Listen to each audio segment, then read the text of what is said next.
வந்தவாசி வட்ட தமிழ்ச்சங்க தலைவர் திரு சிவராமகிருஷ்ணன் ஐயா அவர்களை சிறப்புரை ஆற்றுமாறு அன்புடன் நினைக்கிறேன். மதிப்பிற்கும் மரியாதைக்கும் உரிய நமக்கெல்லாம் நல்லதொரு அருளாசியை வழங்கியிருக்கிற நம்முடைய இளைய மடாதிபதி ஐயா அவர்களுக்கும், தமிழ்நாடு சமணப்பேரவையினுடைய தலைவர், எங்களுக்கெல்லாம் தமிழ்ச்சங்கத்தில் வழிகாட்டியாக இருப்பவர் ஐயா அவர்களுக்கும், மற்றும் அந்த சமணப்பேரவையினுடைய அத்துணை பொறுப்பாளர் பெருமக்களுக்கும், அதாவது அருகர் திருமேனி சிலை பாதுகாப்பு குழுவினுடைய அத்துணை உறுப்பினர்களுக்கும், இங்கே இந்த பூஜையிலே பங்கேற்கிற அத்தனை சமண பெரியோர்களுக்கும் தாய்மார்களுக்கும் முதற்கண் எங்கள் தமிழ்ச்சங்கத்தின் சார்பாக பணிவார்ந்த வணக்கங்களை முதற்கண் தெரிவித்துக் கொள்கிறேன்.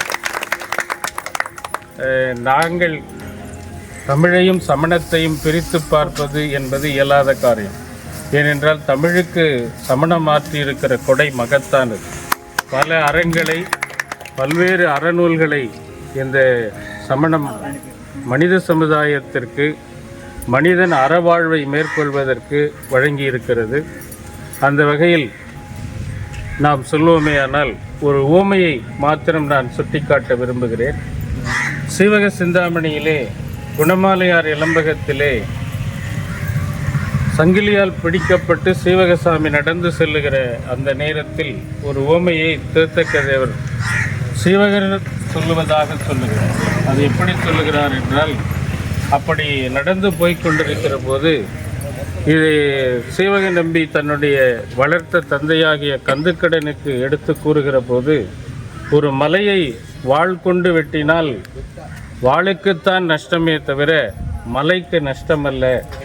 மலை எந்த விதமான சிரமத்தையும் ஏற்காது, அடையாது. அப்படி இந்த மண்ணிலே மலையாக வளர்ந்த சமயம்தான் சமணம் என்பதையும், ஆனால் இந்த உலகத்திற்கு அச்சாணியாக அறம் சார்ந்த வாழ்க்கையை இந்த மண்ணிலே மனிதர்கள் வாழ்வதற்கு அச்சாணியாக இருப்பது மிக முக்கியமாக இந்த சமணம்.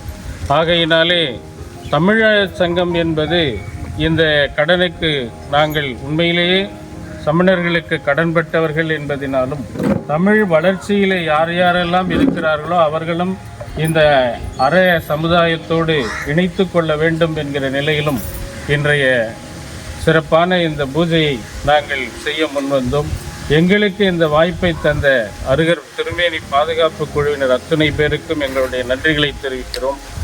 எங்கள் வந்தவாசியிலே பல்வேறு நிலையிலே, குறிப்பாக சொல்ல வேண்டுமே ஆனால், ஸ்ரீதவளம் என்கிற இதழினுடைய ஆசிரியராக இருந்து எங்களுக்கெல்லாம் வழிகாட்டியவர் ஐயா திரு பாஸ்கரதாஸ் அவர்கள். வகுப்பிலே என்னை அதிகமாக ஆட்கொண்டவர் எங்கள் மதிப்பிற்குரிய தமிழாசிரியர் திரு ஆப்பு அறவாழி ஐயா அவர்கள். நான்லாம் மாணவனாக இருக்கிற காலத்திலேயே என்னை பட்டிமண்டபங்களிலே கொண்டு போய் அவர்தான் பேச வைத்தார். அப்படி அவர்களையெல்லாம் இந்த நேரத்தில் நினைத்து அந்த வழியிலே நம்முடைய வாழ்க்கையை நாம் அமைத்து கொள்ள வேண்டும்.